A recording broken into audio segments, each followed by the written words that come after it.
reprendemos en el nombre poderoso de Jesús todo espíritu que se levante en contra de tu presencia, en el nombre de Jesús, y que podamos tener este tiempo, nuestra mente fresca, nuestros oídos espirituales atentos a lo que hoy tú nos quieres enseñar. Te amamos, Señor, y te damos gracias en el precioso nombre de Jesús. Amén, amén y amén. Gloria al Señor. Sin más, hermano, vamos, todo tuyo para que nos puedas ministrar. Aleluya. Amén. Bienvenidos, hermanos, a una nueva clase de Berea. Y bueno, hemos quedado anteriormente, el jueves pasado, vimos a través de las Escrituras el capítulo 5, y bueno, les quedamos que fue llevado el arca del pacto por los filisteos. Allí fue establecido en Asdod, en el templo del dios filisteo, y vimos cómo, después que fue puesto en ese lugar, ¿no? Al otro día, cuando los sacerdotes fueron a ver, entraron al templo nuevamente y encontraron la estatua de Dagón, el dios filisteo, tirada en el suelo, ¿no? Y vaya sorpresa para ellos, pasó el día, la volvieron a levantar, y cuenta las Escrituras, como vimos el jueves pasado, que nuevamente al otro día van los sacerdotes y encuentran la estatua del dios filisteo tirada en el suelo, sin cabeza, sin las manos, y solamente quedaba el tronco, ¿no? Y realmente quedaron espantados por lo que había sucedido, y cómo ese dios que ellos le atribuyeron la victoria cuando estuvieron en el campo de batalla y le ganaron la batalla al pueblo de Israel, pensaron que el Dios de ellos le había dado la victoria. Pero sin embargo, estando en tierra filistea, estando en el mismo templo de Dagón, Dios mostró su poder y mostró su gloria en medio del territorio enemigo, y como vimos, ¿no? Quedó tirado la estatua, la cabeza por un lado, las manos, el tronco solo, y bueno, el temor se apoderó de ellos, y creo que todavía le están pegando la cabeza y las manos todavía a los filisteos, a la estatua. ¿Se acuerdan que la estatua era mitad hombre, mitad pez? Y luego cómo empezaron también a aparecer enfermedades dentro del pueblo filisteo, los tumores que empezaron a aparecer, la muerte, la desesperación. Dice que el clamor de los filisteos había llegado hasta el cielo, ¿sí? Pero aún así, a pesar de haber estado viviendo toda esa situación, ¿no? Y ver que verdaderamente lo que estaba aconteciendo allí en tierra filistea y en el templo de Dagón era que el Dios verdadero, el Dios todopoderoso, estaba mostrando verdaderamente quién era el Dios real. Y el Dios real era el Dios de Israel, y que la victoria que habían obtenido ellos fue una victoria totalmente circunstancial, porque Dios, en cierta forma, también permitió que los filisteos fueran el instrumento de juicio para el pueblo de Israel, que era un pueblo que estaba en desobediencia, y que aún aquellos que debían llevar adelante el culto a Jehová y estar velando dentro del templo, estaban totalmente corrompidos. Entonces, cuando uno ata los cabos y ve el contexto de toda la palabra, nos damos cuenta por qué había sucedido eso. Y el clamor de muchos, y que era que la gloria de Dios había sido traspasada. No, la gloria de Dios no había sido traspasada. La gloria de Dios, el poder de Dios estaba totalmente intacto, porque es el único, el verdadero Dios, el Dios de Israel. Y eso estaba mostrándolo Dios allí en medio del territorio de los filisteos, ¿no? En medio del templo de Dagón. Dagón había quedado... A Dagón es como dice un tío mío, Dagón no pelaba nada. Dagón no servía para nada. En 2 rounds, el Señor le dio 2 oportunidades, en 2 rounds lo liquidó. Sí, no era rival para el Señor. No era rival, no hay rival para el Señor. Y eso lo dejó asentado el Señor ahí. Yo peleo en el lugar de mis enemigos y yo los venzo. ¿Sí? Así que era una lección, no solamente para el pueblo de Israel, pero también la era para este pueblo, para el pueblo filisteo, para este pueblo que si analizamos el contexto de la palabra, también ellos habían tenido su oportunidad, más de 400 años de oportunidad de volverse y de cambiar, ¿no? Pero aún en este momento, ellos también en este momento están teniendo otra oportunidad. Yo lo veo así a través de los que nos narran las escrituras.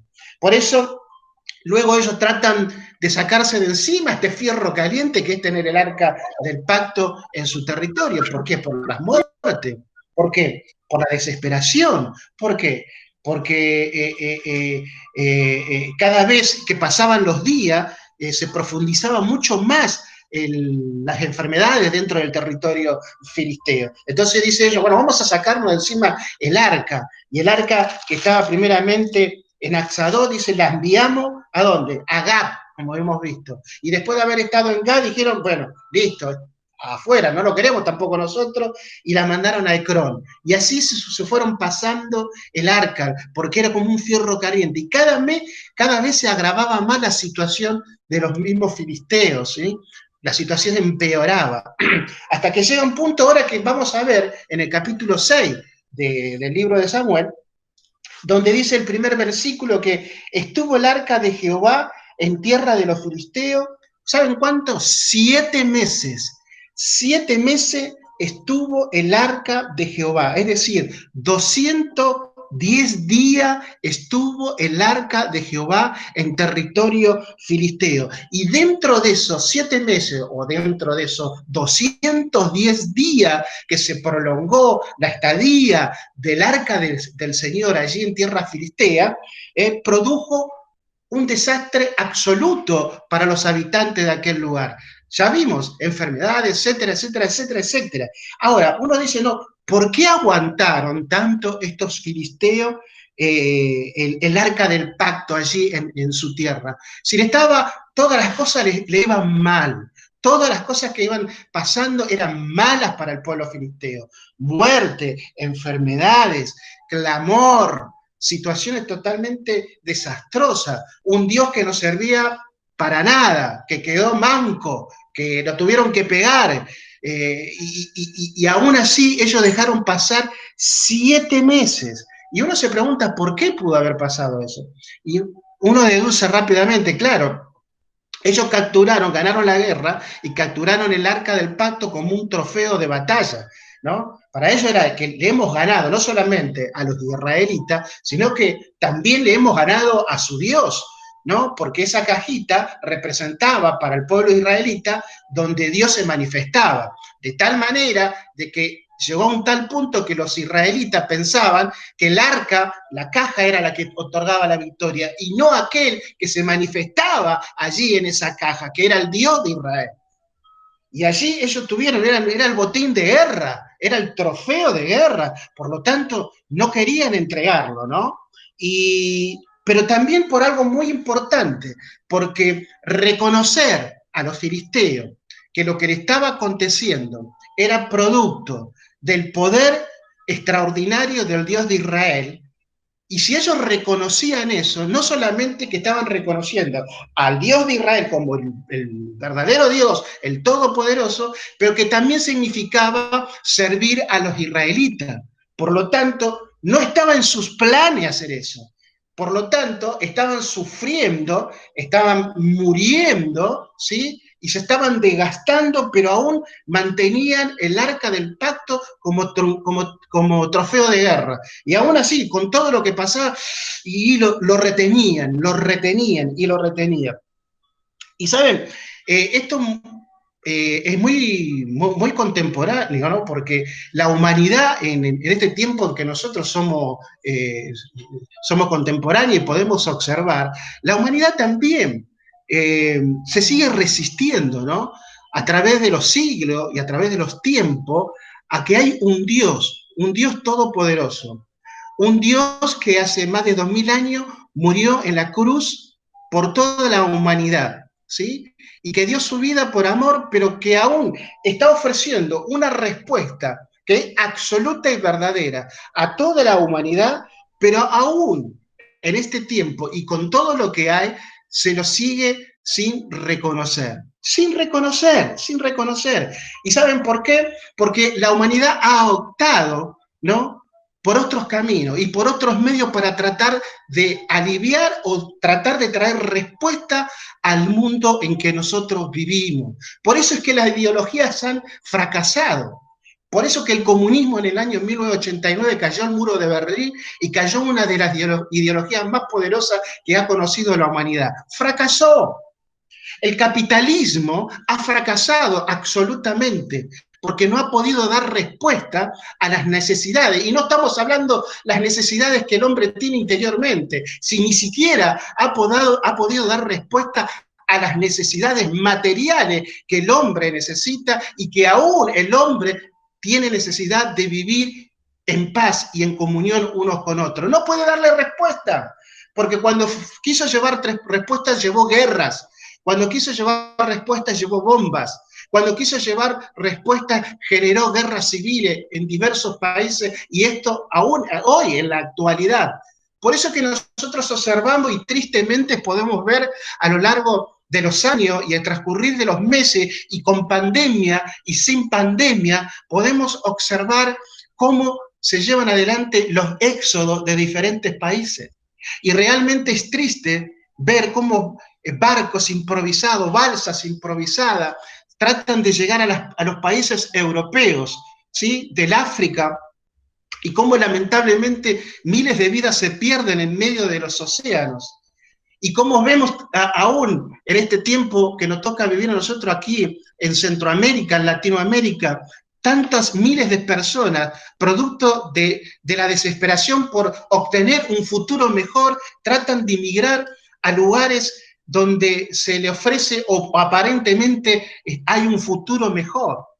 Y ven los trenes totalmente abarrotados de gente viajando por arriba y tratando y pagando a hombres corruptos que luego los engañan y que aún llegando aún a una frontera los toman como camellos de la droga, y aún las chicas son secuestradas y son obligadas a prostituirse. Todo eso es generado, ¿no?, porque aún las ideologías no han podido dar respuesta a la necesidad del hombre y de la mujer. Aún la filosofía también, hasta en la fecha, ha fracasado porque no tiene respuesta para el hombre o para la mujer. Si nosotros le preguntamos a un filósofo de dónde venimos y de dónde vamos, no tienen respuesta.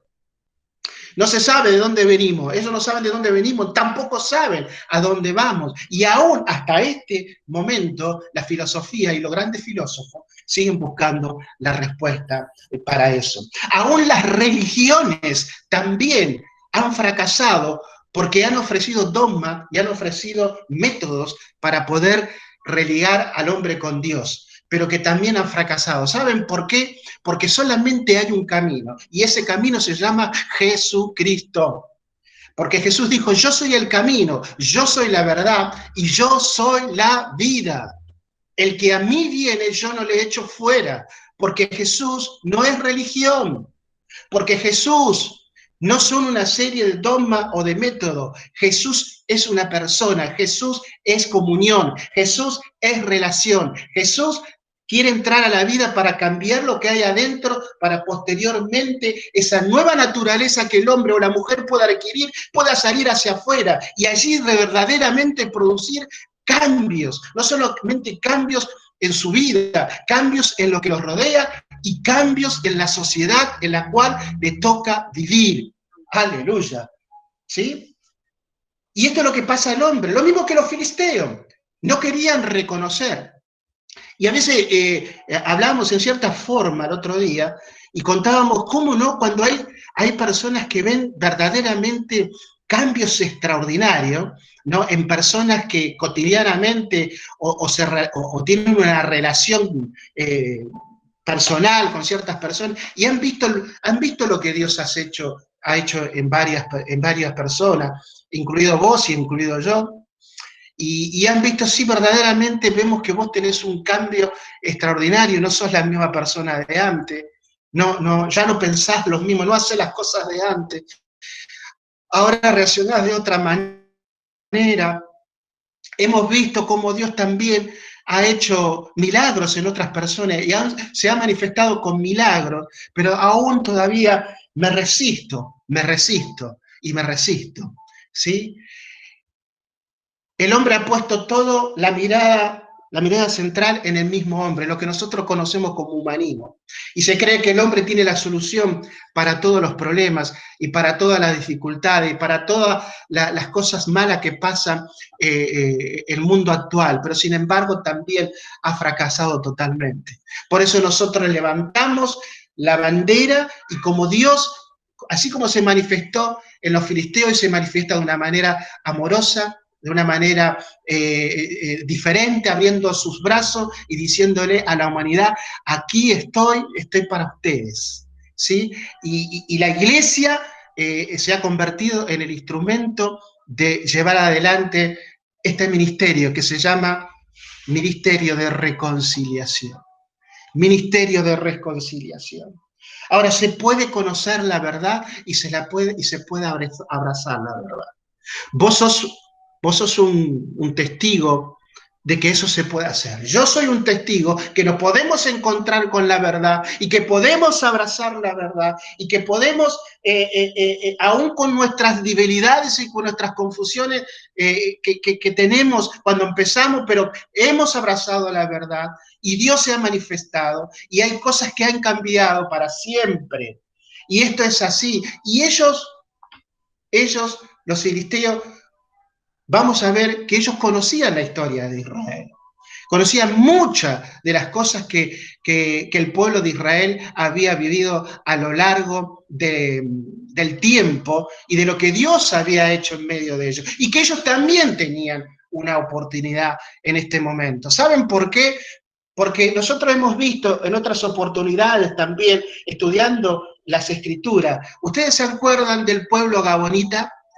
¿Se acuerdan de ese pueblo que cuando ya el pueblo de Israel se instaló en ese territorio, ya había conquistado, y hubo un grupo de personas que vinieron con ropas andrajosas, con pan verde, descompuesto prácticamente, y se presentaron en el territorio de Israel y le dijeron, venimos de muy lejos, y esta es nuestra condición? Y de una manera entraron por izquierda, a veces como nosotros decimos, y engañaron a Josué y al pueblo e hicieron alianza con el pueblo de Israel. Y cuando esto sale a la luz, y lo descubren, ustedes no mintieron, ustedes no son de muy lejos, tampoco son andraposas, ustedes son gabonitas, de muy cerca de este lugar, ¿sí? ¿Y saben qué dijeron los gabonitas? Nosotros los conocemos. Era imposible. Nosotros sabemos que su Dios que los sacó de Egipto con mano poderosa, ese Dios que los acompañó durante el desierto, los introdujo a la tierra prometida, es un Dios todopoderoso. Y sabemos que Dios le había prometido a Moisés que estas tierras son para ustedes, y enfrentarse con ustedes es ir a la muerte, porque es imposible, no hay hombre, no hay Dios que pueda enfrentarse a ustedes. Eso dijeron los gabonitas. Reconocieron los gabonitas que era imposible combatir contra el pueblo de Israel, porque había un Dios totalmente sobrenatural y poderoso que lo protegía y que le daba la victoria. Y ellos reconocieron esa situación y dijeron, no nos vamos a enfrentar a ustedes, por eso hicimos lo que hicimos, porque conocíamos y conocemos lo que Dios ha hecho con ustedes. Entonces, en forma de castigo, cuando le habla Josué a ellos, bien, ahora ustedes, por haber hecho esto, serán los encargados de cortar la leña y de acarrear agua para el tabernáculo de Dios, para el servicio al Dios. Aleluya. Bendito castigo, ¿no? Bendito castigo. Ahora se convertirían en los acarreadores de leña y de agua para el tabernáculo de Dios. Aleluya. Pero reconocieron y aprovecharon el momento, y aún así, Dios, sabiendo que habían utilizado el engaño, vieron la fe vio la fe de los agonitas. Y Dios allí los recibió. Ahora, ¿por qué acontece todo? ¿Por qué acontece y por qué se dan de que uno sí y otros no? ¿Saben por qué? Porque Dios te ha dado a vos, Dios me ha dado a mí, y Dios le ha dado a la humanidad libre albedrío. Tenemos la posibilidad de elegir, tenemos la posibilidad de no elegir y de rechazar, porque tenemos libre albedrío. Por eso que somos predestinados, pero aún en Cristo, para ser lo que somos, que es un tema muy, muy picante para hablarlo en otra oportunidad. Pero tenemos el libre albedrío de elegir, como lo tenían los filisteos, como tuvieron la posibilidad estos filisteos. Por ahí estamos escuchando una versión muy de Berea, ¿no? Porque generalmente cuando se escucha una versión por ahí diferente. Ustedes saben que cuando abrimos esa escritura y Dios nos da una luz, una iluminación de poder comprender la palabra y nos lleva por un lado y nos lleva por otro, pero que tiene una aplicación actual, una aplicación verdadera. Aleluya, gloria sea al Señor. ¿Qué hicieron los filisteos? ¿No? Después de 7 meses, 210 días que tuvieron el arca, y bueno, lo que todos sabemos y lo que estaba aconteciendo, dice el versículo 2, entonces los filisteos llamando a los sacerdotes y adivinos, preguntaron, ¿qué haremos del arca de Jehová? Hacernos saber de qué manera la hemos de devolver a enviar a su lugar. Están ahora ya pidiendo, Arito, ¿cómo hacemos para sacarnos el arca de encima?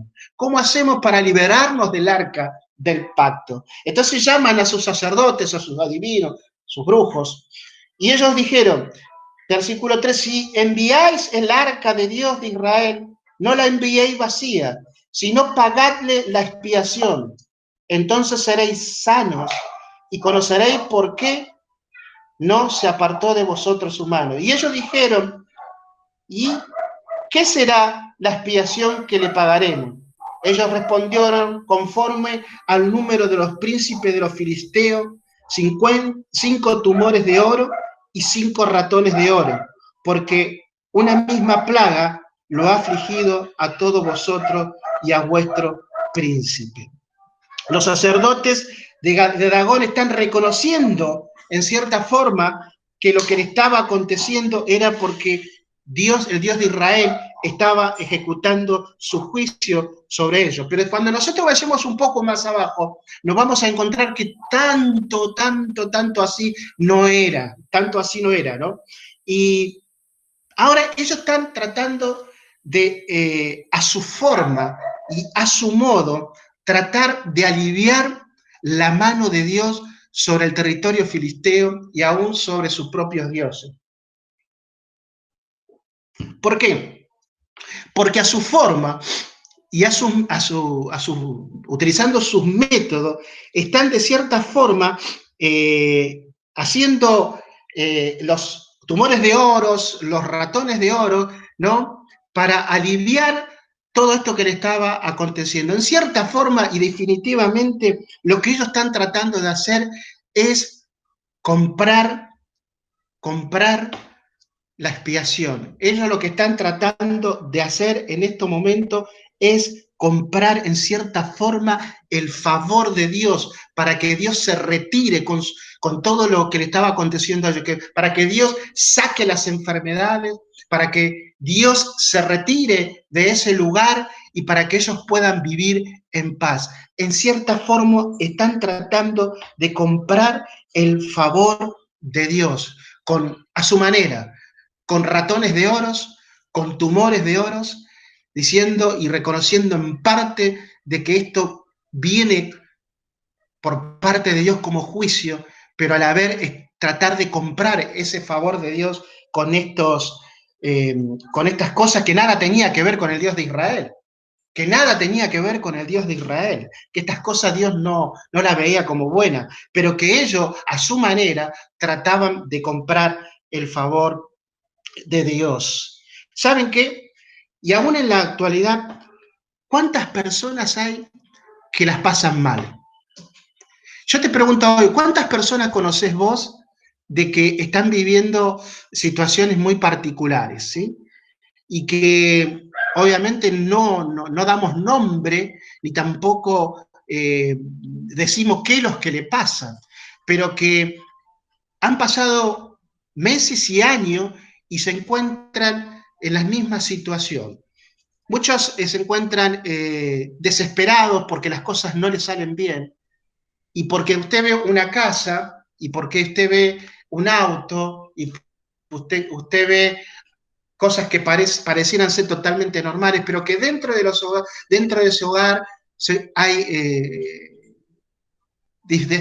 se desvinculan, los matrimonios que están en peligro, los hijos que están por un lado, por el otro, y que hay personas que la pasan de mal en peor. Yo tenía una compañera de fines que me acuerdo que hablábamos mucho, y las cosas que realmente me contaba, no solo a mí, sino que algunos compañeros también las sabían, y que eran tremendas. Habían cosas que había pasado, que yo digo, uno no se imagina, claro, uno no las pasó. Y me contaba cada cosa que eran terribles. Yo digo, pobre mujer, ¿cómo sigue? Y que trataba ella y llorando y pidiendo, diciendo, yo no, ya no tengo, no sé qué hacer, no sé qué hacer. Y llegamos con la palabra, ¿no? Bueno, llegamos con la palabra. Tu situación tiene una salida y esa salida se llama Jesucristo. Él te ama, etcétera, etcétera, y le hablamos y le mostramos una puerta abierta para que ella pueda entrar. Pero sin embargo, postergaba el tiempo, postergaba el tiempo, postergaba el tiempo. Pero mientras tanto, ella quería de alguna forma comprar el favor de Dios para que esas cosas malas que le pasaban se aliviasen. Entonces se caminaba por ahí una vez o dos veces al año, hacía una caminata ascética, y terminaba con los pies hinchados, pero cuando ella volvía y los pies se deshinchaban, el problema y la situación estaban igual o aún ahí habían empeorado, ¿no? O cuántas personas han recurrido a diferentes lugares, ¿no? Tratando de comprar ese favor de parte de Dios, engañados aún, y no han encontrado respuesta, y no ha encontrado respuesta. Y la cantidad de gente que hay es muchísima, es muchísima, es muchísima. Y la única respuesta sigue siendo la misma, la única respuesta siempre sigue siendo la misma. Es Jesucristo, es el Señor. Él es el que tiene la respuesta. Solamente viniendo a Él se puede contar con el favor de Dios, porque el favor de Dios se llama gracia. Gracia. La gracia bendita del Señor. Hay una palabra en Isaías, el capítulo 55, yo sé que ustedes todos los conocen. Ese pasaje del capítulo 55, del versículo 1, es la respuesta que es para el hombre, que es para la mujer y que es para este mundo de hoy. Y este es el mensaje de reconciliación que tenemos cada uno de nosotros, que dice a todos, miren, fíjense, a todos los sedientos, venid a las aguas, y los que no tienen dinero, venid, comprad y comed. Venir y comprar sin dinero, sin precio. Aleluya. Leche y miel. Aleluya. Leche y miel. Es para todo. Es para todos. Es como para decirle, no gastes tu dinero, no gastes esto, no vayas acá, no vayas acá. Acá hay algo que es gratis, hay algo que es para todo. Vení, compralo, saciate. Él se llama Jesucristo. Aleluya. Mateo 11, vengan a mí todos los que estáis cargados.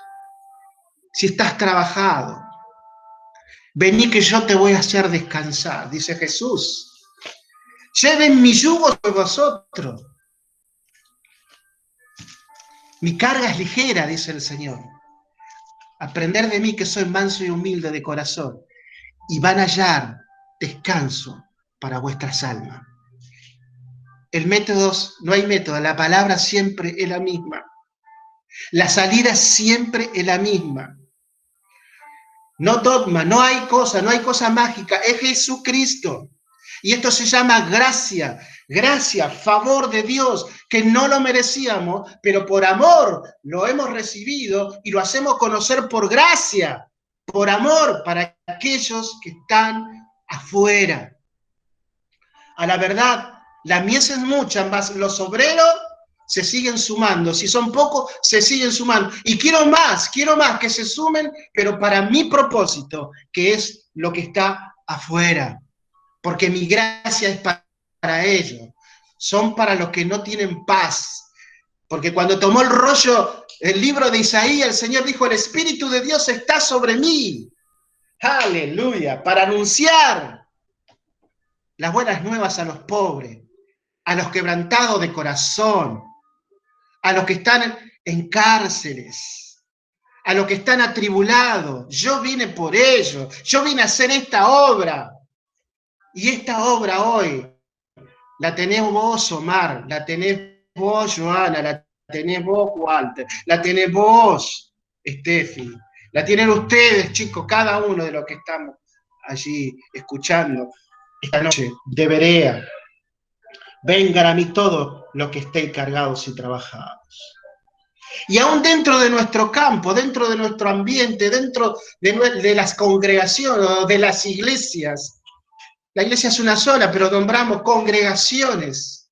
Lamentablemente escuchamos mensajes totalmente distorsionados. Mensajes donde se dice y se enseña herejicamente para mí, y donde dicen que si vos haces algo, y si vos realizás algún trabajo, tenés el derecho a recibir otra cosa. Es como que estamos brindando una contraprestación con el Señor. Y déjenme decirle que eso también es una mentira. Donde bajo un mensaje totalmente distorsionado, donde se cree que poner o hacer se puede comprar el favor de Dios. El tiempo que vivimos va a ser siempre el mismo hasta que venga el Señor. Vivimos tiempo de gracia y lo que tenemos y poseemos es por gracia de Dios. Y lo que yo hago y puedo hacer por mi prójimo, por el otro, es porque ya ahora no tengo la antigua naturaleza, ahora tengo una nueva naturaleza en Cristo. Por lo tanto, todo lo que hago ahora, a través de esta nueva naturaleza, de mi relación con Dios, por eso que es relación, cuando más hay esto, más nosotros podemos entender lo que es la gracia y lo que es vivir en la gracia.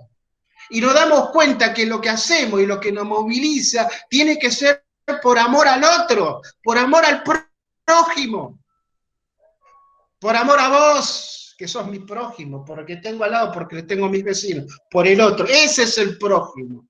Pero no lo hago para obtener recompensa alguna, porque dice la palabra del Señor en Lucas 17:10, dice, siervos inútiles somos, hicimos lo que teníamos que hacer. Lo que teníamos que hacer. Por eso que no pretendemos recibir. Sabemos que estamos guardados, que estamos protegidos, de que estamos bajo el paraguas protector de Dios, del que nos habla el Salmo 91. El que habita bajo la sombra del Altísimo morará, perdón, el que habita bajo el abrigo del Altísimo mora bajo la sombra del Omnipotente. Así que mi situación está guardada, tu vida está guardada, mi vida está guardada. Y dice, busca el reino de Dios y su justicia. Yo las otras cosas, yo las doy por añadidura. La doy por añadidura, ¿sí? Si tengo que tener una casa mejor o peor que otra, si tengo que tener un auto más viejito que otro, lo que sea, o tengo que andar en pata, ¿sí? No significa de que yo sea menos o de que vos seas menos. Es que la gracia de Dios es conmigo. Y me basta con eso. Y no significa que hago apología de la pobreza, de ninguna manera. porque Dios no nos abandona, no, Dios no nos hace faltar lo indispensable. Y si Dios quiere darnos más, nos dará más, pero por su gracia y por su voluntad, no por lo que yo pueda hacer por Él, porque yo no hace contraprestaciones. Dios lo hace por amor y porque Él es soberano y porque Él es absoluto. Y este pueblo de los filisteos tenían esta oportunidad, porque lo tuvieron los gabonitas. Yo puedo afirmar que ellos también tenían la oportunidad, y haber sacado la estatua, que todavía la están pegando, porque no había la gotita como tenemos nosotros, sacar el Dios de Israel es el Dios verdadero. Amparémonos bajo el abrigo del Altísimo, no nos queda otra. Él es el Dios verdadero. Él es el Dios verdadero.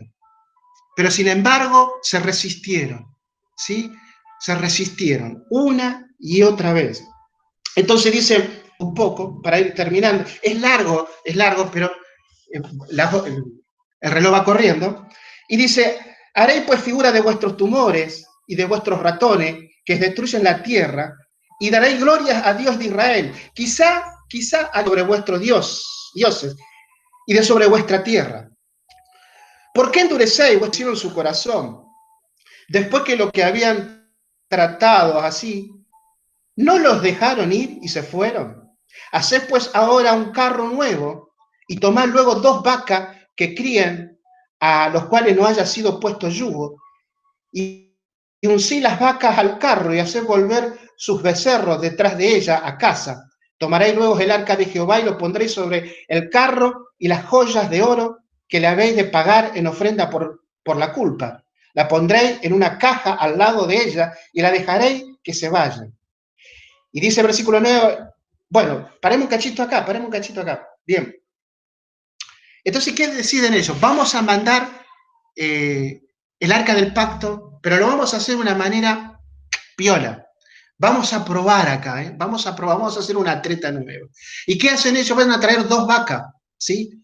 2 vacas que tenían cría. Y dice: pónganle en el yugo. El yugo, ¿saben lo que era? Para los que no son de campo, mi prima lo sabe perfectamente, ella me enseñó cuando estábamos en el campo lo que era un yugo. Un yugo es una cosa de madera así, que se le pone a los bueyes para que los bueyes tiren del carro, pero que siempre tiene que haber un buey, ¿no?, que ya esté preparado para que le pongan otro que es de aprendiz, para que no quiera agarrar uno para un lado, otro para el otro. Pero en este caso, ellos lo que hacen es traer 2 vacas, y estas 2 vacas tenían cría, ¿sí? Y le ponen ¿cómo es? Lo que estábamos hablando. El yugo, ¿no? El yugo, que nunca habían sido puestos, nunca. Y dice: pongan el arca del pacto, suben el arca del pacto, ¿no? Y ponen allí los tumores de oro y los ratones de oro. Y bueno, que le dé, a ver para dónde va. Si esto va derechito para tierra de los israelitas, es porque, bueno, fue Dios. Y si no, como dice más abajo, pura casualidad, ¿sí? Y eso era imposible. Lo que estaban haciendo era imposible humanamente. Ninguna vaca que esté amamantando su ternero va a salir del lugar donde frecuenta, porque va a buscar constantemente a su cría. Nosotros que tuvimos la oportunidad de estar en el campo, cuando vivía mi abuelita, y la íbamos a visitar, ¿sí? Cuando la vaca era separada del ternero, la vaca empezaba a llamarla. Empezaba a llamar, y desesperadamente. Y guay, porque me tocó ver cuando un ternero murió, ¿no? Y la vaca se pasa más de una semana llamando a su cría, una y otra vez. Y si está amamantando, lo hace de la misma manera cuando no está con ella. Y dice que ellos decidieron ponerle el yugo, cargan todo, dejen a los terneros encerrados y lárguenlo. En una manera natural, las vacas patearían todo el carro, se darían la vuelta e irían en busca de sus terneros. Pero no fue así. Y dice que el carro empezó a caminar, las vacas con yugo, y aún iban llamando a sus crías, ¿no? Pero no fueron en busca de sus crías, sino que seguían de una manera totalmente sobrenatural camino hacia el territorio de Israel. hacia el territorio de Israel. Y acá hay algo muy particular, fíjense que ellos cargaron el arca, ¿no?, sobre un carro, y no era la manera de transportar el arca, porque el arca, el pacto, era transportada por los levitas, por los sacerdotes, ¿no? Y se acuerdan que era la caja cuadrada y que tenía unos anillos, y que esos anillos eran atravesados por una vara bañada en oro, y que debían los sacerdotes tomar esas varas y cargarlo en el hombro y transportar el arca. ¿Y por qué uno se pregunta por qué Dios no emitió su juicio ahí? Y bueno, la deducción que sacamos es que Dios no lo hizo porque ellos no conocían estrictamente cómo eran los ritos. Entonces dejó que el carro fuera puesto el arca arriba del carro, fuera puesto allí los tumores y fuera puesto ahí los ratones de oro. Y se encaminó, y se encaminó, y se encaminó. Y dice el versículo 9, no, perdón.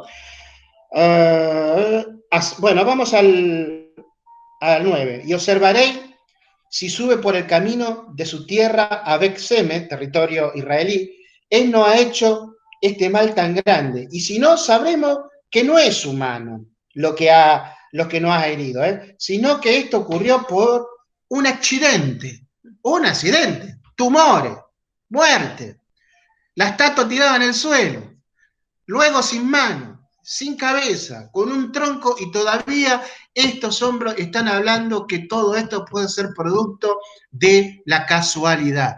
O sea que hasta aquí entendieron muy, pero muy poco. Versículo 10. Aquellos hombres lo hicieron así, tomando 2 vacas que criaban, la uncieron al carro y encerraron en casa sus becerros. Luego pusieron el arca de Jehová sobre el carro y la caja con los ratones de oro y la figura de sus tumores. Y las vacas se encaminaron por el camino de Beth-Semes y seguían camino recto, andando y bramando, sin apartarse ni a derecha ni a izquierda. Era como que toda la vida tuvieron un yugo puesto. Era totalmente la mano de Dios sobre estos animales. Y los príncipes de los filisteos fueron tras ella hasta el límite de Beth-Semes. Y los de Beth-Semes segaban el trigo en el valle y alzando los ojos vieron el arca. Vieron el arca. Y dice la palabra que cuando vieron el arca, se regocijaron cuando la vieron. Aleluya. Vieron cómo este carro, con vacas, con cría, con yugo que nunca se le había puesto, va directamente al territorio de Israel. La mano poderosa de Dios. Y estos hombres que seguían el carro, estos hombres filisteos, que eran espías, pudieron ver, ¿no?, cómo el carro, con todo lo que habían hecho ellos, llega a tierra israelí, ¿no? Y ahí se confirma de que todo lo que le había acontecido a ellos era producto de que Dios había emitido juicios sobre ellos. Pero que aún así, decidieron elegir por Dagón y por sus dioses que adoraban. Y dice el versículo 13 que cuando ven el arca del pacto hubo una explosión de alegría, imagínense, para el pueblo de Israel, en esta parte del territorio, ¿sí?, en Beth-Semes. Vieron que llega el carro, ven el arca del pacto, una alegría, un gozo terrible. No sé, tal vez era como ver a Jesucristo el resucitado, ver algo que parecía que no lo iba a ver nunca más. Ahora ven que allí está el arca del pacto, allí donde se manifestaba la presencia de Dios cuando estaba en el tabernáculo allí en Silo, y que luego, bueno, fue sacado todo lo que conocemos, pero ahora estaba de regreso. Ahora estaba de regreso y había una alegría impresionante, gozo. Dice el versículo 14, terminamos, le pegamos una leída rápida, y dice, y el carro vino al campo de Josué en Beth-Semes, y paró allí donde había una gran piedra, y ellos cortaron la madera del carro y ofrecieron las vacas en holocausto a Jehová. Vamos, rompieron todo el carro que habían hecho los filisteos, prendieron fuego, mataron las vacas y la ofrecieron en sacrificio a Jehová. Acá hay otra cosa muy importante. No era correcto esto que estaban haciendo ellos, matar vacas, porque las vacas no se ofrecían en sacrificio, tenían que ser machos, ¿sí? Tenían que ser machos. Pero Dios aún aceptó esta ofrenda de parte de los israelitas, ¿no? Esta ofrenda de gratitud, porque el arca del pacto, donde se manifestaba la presencia de Dios, nuevamente estaba con ellos. Aleluya. Y dice el versículo 15, y los levitas bajaron el arca de Jehová y la caja que estaba junto a ella, en la cual estaban las joyas de oro, y la pusieron sobre esa gran piedra, lo que leímos, y los hombres de Beth-Semes sacrificaron el holocausto y dedicaron sacrificio a Jehová en aquel día. Cuando vieron esto, los 5 príncipes de los filisteos volvieron a Ecrón ese mismo día. Entonces fueron los tumores de oro que pagaron los filisteos en expiación a Jehová por Asadot 1, por Gaza 1, por Ascalón 1, por Gat 1, por Ecrón 1. Y los ratones de oro fueron conforme al número de todas las ciudades de los filisteos pertenecientes a los 5 príncipes, así de las ciudades fortificadas como las aldeas sin muro. La gran piedra sobre la cual pusieron el arca de Jehová está en el campo de Josué de Beth-Semes hasta hoy.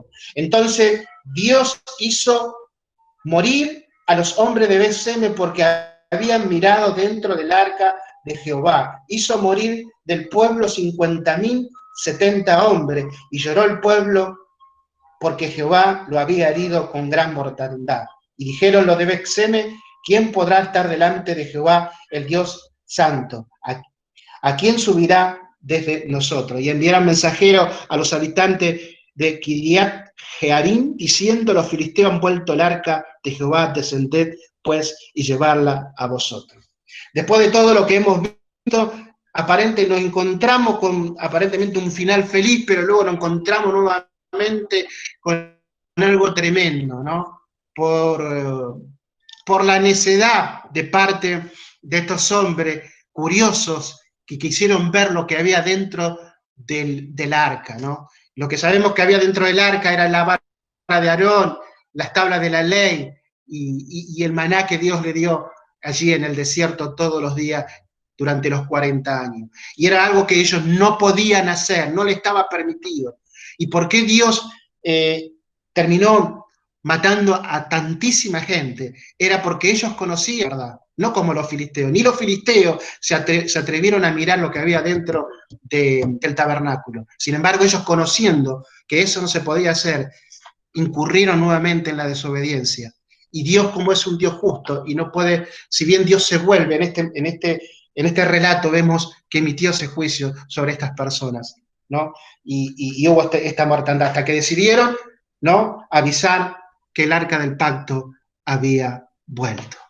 Dios es el mismo Dios de ayer, es el mismo de hoy y es el mismo de siempre. Es un Dios amoroso, es un Dios de poder. Estamos viendo esto, es el antiguo pacto. Pero gracia, algo que reitero mucho, pero es mi mensaje. Gracia por la gracia de Dios. Porque a través de la gracia de Dios se manifiesta todo el carácter de la persona de Jesucristo. Gracias por la gracia que sobreabunda en la vida del Hijo de Dios, y gracias por la gracia que nos saca hacia adelante constantemente, y que esta gracia sustentadora, y que esta gracia tan grande se manifiesta en mi vida, en tu vida, y está para manifestarse en aquellos que están afuera de estas 4 paredes que es mi casa. Así que bendecido jueves para cada uno de ustedes, que podamos atesorar esta palabra del capítulo 6, ¿no?, que nos habla de muchas maneras, ¿sí?, pero que es palabra de Dios, es palabra de Dios. Si Dios quiere, podemos ver el capítulo 7 el jueves que viene, ¿sí?, y luego veremos qué otros capítulos nos vamos a detener. Creo que en muy pocos libros nos hemos detenido ya 6 capítulos seguidos, ¿no? Uno de ellos fue el de Ruth, pero bueno, el de Ruth era poquitos capítulos y nos comimos todos los versículos. Aquí en el libro de Samuel ya tenemos 6. Espero que les haya sido de bendición, que hayan podido anotar lo que le pareció relevante y que lo puedan ajustar, como yo digo, a las notas que tienen ustedes en sus manos. Así que bueno, bendecido jueves. Si me permiten, voy a hacer una oración para terminar y para vernos nuevamente el jueves que viene.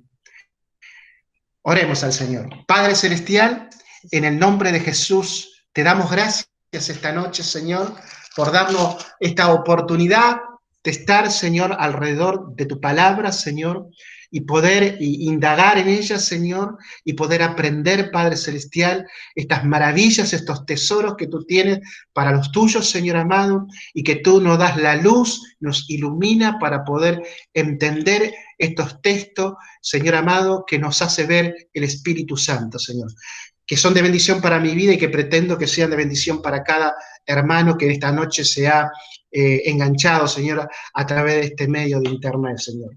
Gracias por ello, te pido que tú los bendigas, Señor, a cada uno de ellos de una manera especial. Gracias por tu gracia, gracias por todo, Padre. Yo te bendigo, te adoro, en el precioso nombre de Jesucristo.